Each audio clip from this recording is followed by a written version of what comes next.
بسم الله الرحمن الرحيم الحمد لله رب العالمين الرحمن الرحيم مالك يوم الدين إياك نعبد وإياك نستعين بسم اللہ الرحمن الرحیم۔ کل میں واقعہ پڑھا تھا سلطان محمود غزنوی رحمۃ اللہ علیہ کا، آپ کو یاد ہوگا۔ اس واقعے میں کیا کیا ہمارے لیے نصیحتیں ہیں، کیا کیا ہمارے لیے فائدے ہیں۔ حضرت حکیم اختر صاحب رحمۃ اللہ علیہ اس کو سمجھا کر لکھ رہے ہیں کہ اس حکایت میں، اس قصے میں عبرت اور نصیحت ہے کہ جس وقت تم گناہوں کو کر رہے ہوتے ہیں، شہنشاہ حقیقی بادشاہ اللہ تمہارے ساتھ ہوتا ہے۔ اللہ رحم فرما، اللہ میں سمجھ عطا فرما۔ کیا بولتے ہیں؟ جیسے وہ چوری کرتے وقت بادشاہ ان کے ساتھ تھا، اس سے ہمیں سبق ملتا ہے۔ اللہ نہ کرے جب ہم سے گناہ ہو رہے ہوتے ہیں تو اس وقت میں اللہ ہمارے ساتھ رہتے ہیں، اور حضرت یہ بھی فرماتے ہیں تمہارے کاموں سے اللہ پورا باخبر ہوتا ہے، کون کیا کر رہا ہے، کون کیا کر رہا ہے، تنہائی میں، جلوت میں، رات میں، دن میں، خوشی میں، غم میں، صبر میں، غصے میں، ہر وقت میں کون کیا کر رہا ہے۔ اللہ پورا ساتھ رہ کر دیکھ رہے ہیں، پورا دیکھ رہے ہیں، اللہ پورا معلوم اللہ کو۔ وَهُوَ مَعَكُمْ أَيْنَمَا كُنْتُمْ، اللہ تعالیٰ فرماتے ہیں وہ حقیقی بادشاہ تمہارے ساتھ ہے جہاں کہیں بھی تم ہو۔ بندہ جب کسی نافرمانی کو کرتا ہے تو گویا اللہ کے خزانوں میں خیانت کرتا ہے۔ اللہ کی حقوق کی خیانت ہو یا بندوں کے حقوق کی، یہ سب اللہ کے خزانے کی چوریاں ہیں۔ اس لیے ہر وقت خیال رہے کہ شہنشاہ حقیقی ہمارے ساتھ ہے اور ہمیں دیکھ رہا ہے، اس کے سامنے خزانہ لوٹا جا رہا ہے۔ ذرا سوچو تو صحیح تم کس کی چوری کر رہے ہو۔ وہ بادشاہ حقیقی کہہ رہا ہے کہ ہم تمہیں دیکھ رہے ہیں، ہمارا قانون تو نازل ہو چکا، آج تم قانون توڑ رہے ہو۔ آج دنیا میں تو میں تمہارے ساتھ ستاری کرتا ہوں، تمہارے گناہوں کو، عیبوں کو چھپاتا ہوں، شاید تم راستے پر آ جاؤ اس لیے چھپا رہا ہوں۔ لیکن اگر ہوش میں نہ آئے، کل قیامت میں جب مشقیں، رسیاں کسی ہوئی میرے سامنے حاضر ہوگے، اس وقت میرے قہر و غصے سے تمہیں کون بچا سکے گا۔ اللہ رحم فرما۔ اے اللہ، ہم آپ کے غصے سے آپ کی پناہ مانگتے ہیں۔ ایک تو یہ فائدہ ہمیں، یہ سبق سمجھ میں آیا یہ واقعے سے۔ دوسرا ابھی کیا سمجھ میں آ رہا ہے اس واقعے سے کہ یہ بھی معلوم ہو رہا ہے کہ اللہ تعالیٰ گناہوں کی سزا فی المعال، یعنی مرنے کے بعد آخرت میں دیں گے، اگرچہ دنیا میں ابھی دیکھے نہیں دیکھے جیسا چھوڑ دیں گے۔ جیسے بادشاہ کے خزانے کی چوری کے وقت میں بادشاہ اگرچہ چوروں کو دیکھ رہا تھا، ان کے پاس ہی تھا، لیکن اس حال میں انہیں سزا نہ دی۔ تو عین جب چوری اسپاٹ پہ چل رہی تھی، بادشاہ ساتھ بھی تھا لیکن ابھی پکڑا نہیں، ان کو چھوڑ دیا، چلو بات دیکھیں گے، کل دیکھیں گے بول کر۔ تو دوسرے دن کیا کرے، آپ پولیس کو بھیج کر پکڑ لیا۔ اسی طریقے سے ہر دن ہمیں مراقبہ کرنا، 2-4 منٹ بیٹھ کے، کہ اللہ تعالیٰ ہمارے تمام اعمال کو دیکھ رہے ہیں، تو گناہوں کے کرنے سے خوف پیدا ہوگا۔ اللہ مجھے دیکھ رہے، میرے کام دیکھ رہے، میرے باتیں دیکھ رہے، میرے چارہ دیکھ رہے، یہ سب بار بار ایسے سوچتے رہے تو گناہوں سے بچنا آسان ہوتا۔ گناہ ہونے والا یہ سوچنا کہ اللہ بھی جو ہے آج تو دنیا میں کچھ نہیں بولتے، مرنے کے بعد آخرت میں اللہ تبارک و تعالیٰ جو ہے اس کے اوپر سزا دے سکتے ہیں۔ نمبر 3، تیسری نصیحت یہ ہے اس واقعے سے، یعنی بادشاہ کے قصے سے، سلطان محمود غزنوی رحمۃ اللہ علیہ کے قصے سے، اور نصیحت کیا معلوم ہوئی کہ قیامت کے دن کوئی ہنر کام نہیں دے گا، بلکہ وہ تمام اعمال جو اللہ تعالیٰ کی مرضی کے خلاف انسان سے ہوئے، گناہ ہوئے، قیامت کے دن اس کی گردن بندھوا دیں گے۔ اوچ کا اما اوچ، کس کے گناہ کیا کرتے، گناہ کرے تو اس کی گردن کو بندھوا دیتے، یعنی فرشتے باندھ ڈالتے اسے۔ گویا اگرچہ دنیا میں ان کو ہنر سمجھا جاتا ہو، ان دنیا کے اعتبار سے اچھا صلاحیت سمجھتے ہیں، وہ صلاحیت اللہ کے ہاں گناہ میں شمار ہو رہا ہے۔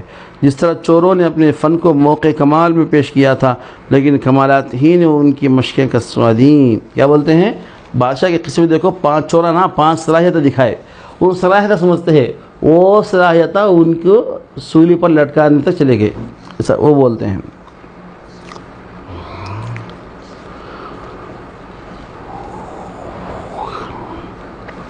تو آج کی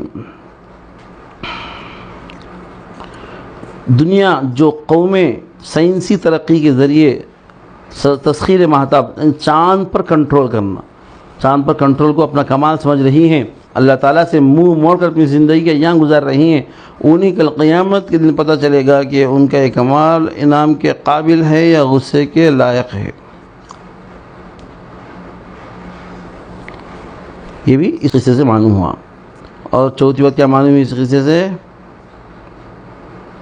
کہ اب یہاں جیسے چوروں کو کوئی ہنر کام نہیں دیا، بچایا نہیں، یہ ایک ہنر ان کو بچا لیا ہے، کام دیا ہے۔ وہ کیا ہے؟ اس دنیا کے اندھیرے گھر میں اللہ کو پہچاننے والی آنکھ پیدا کر لی جائے۔ اللہ اکبر! کیا بولتے ہیں؟ ہم لوگ بھی اگر اللہ کو پہچاننے کی آنکھ پیدا کر لیں گے نا، جیسے کہ وہ شخص جو قصے میں جو اپنی نگاہ سے بادشاہ کو پہچان لیا تھا، اپنی اسی ہنر کی وجہ سے بادشاہ کے غصے سے خود بھی بچ گیا، دوسروں کے لیے بھی ریکمنڈیشن کر دیا۔ اب اس کے باقی جتنی ساری خاصیتیں، صلاحیتیں اس بندے کے اندر ہیں،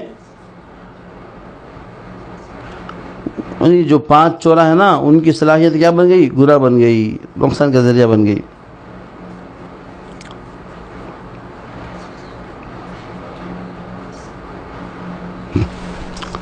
تو اگر ہم اللہ کو پہچاننے والی نگاہ پیدا کر لیں گے، اور جب قیامت میں اللہ کی پیشی ہوگی، اللہ کو پہچاننے والی نگاہ کی برکت سے اللہ ہم کو بھی معاف کر دیں گے، اور جس کے بارے میں ہم سفارش کریں گے اللہ ان کو بھی معاف کر دیں گے۔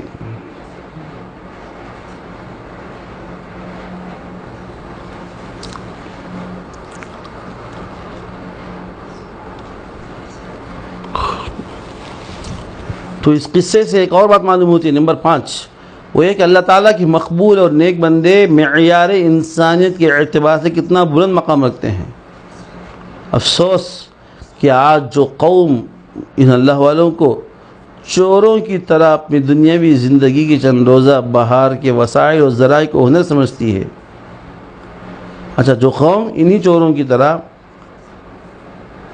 اچھا کیا بولتے ہیں، وہ قصے میں 5 چورا ہے نا، وہ چورا کی طرح آج بھی انسان کیا کرتے ہیں، ان کے پاس جو دنیا کی چیزیں ہیں، ٹیکنالوجی ہے، یہ سب کو ہنر سمجھتی ہے، اور مادی ترقی کو اصل ترقی سمجھتی ہے۔ مادی تو دنیا کی ڈیولپمنٹ، اور انسانیت سے گری ہوئی تہذیب کو کھڑے ہو کر پیشاب کرنا، کاغذ سے پاخانہ صاف کر کے ٹب میں بیٹھ کر غسل کرنا، اس طرح پاخانہ کے مقام سے ملوث گندا پانی منہ کا ناک میں داخل کرنے کو انسانیت کی معیارات قرار دیتی۔ وہ کیا بولتے ہیں آج کی دنیا کی جو ماڈرن یورپین جو سٹائل ہے، اسے کیا سمجھتے ہیں لوگ؟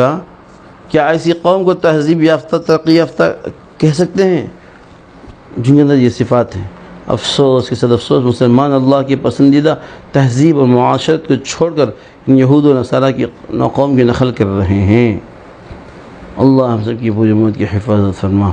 اے اللہ ہم پر کسی ایسے حکمران بادشاہ کو متعین فرما جو تیرے پاکیزہ قانون کو نافذ کرے، آمین، اور بے پردہ پھرنے والی عورتوں کو، بے نمازیوں کو، شراب پینے والوں کو سزا دے، ایسا بادشاہ کھڑا کر دیں، اور جبراً قہراً ایسے دستور نافذ ہوں کہ یہ چکلے خانے، شراب خانے، سنیما خانے سب منتقل کر دیا جائے۔ اللہ تعالی ہم سب کو ان باتوں کو سمجھ کر زندگی گزارنے کی توفیق عطا فرمائے۔ سبحان اللہ بحمدہ، سبحانک اللہم بحمدک، نشہد ان لا الہ الا انت، نستغفرک ونتوب الیک۔ سبحان ربک رب العزۃ عما یصفون وسلام علی المرسلین۔